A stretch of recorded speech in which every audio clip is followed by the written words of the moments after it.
ఓం శ్రీమాత్రే నమః. నమస్తే అండి. ఎలా ఉన్నారండి? అంతా బాగున్నారా? నేను కూడా బాగున్నానండి. మరి ఈరోజు ఏం చెబుతాను అంటే, ఇప్పుడు ఆపద అనేది ఎలా వస్తుంది అనేది ఎవరికైనా తెలుసా? తెలీదు.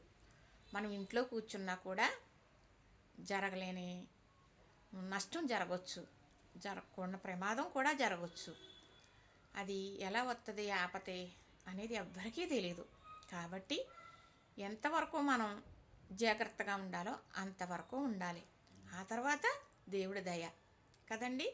దీనికి ఉదాహరణలు చాలా ఉన్నాయి. చాలా తెలుసుకున్నాను ఈ మధ్యకాలంలో. అదే మీకు నేను చెప్పాలని ఈ సంకల్పం. ప్రతిదీ చిన్నగా షార్ట్లోస్ తీసి పెడతాను, పెద్దవి తీసి పెడతాను.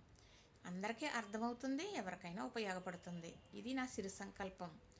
చెబుతానండి.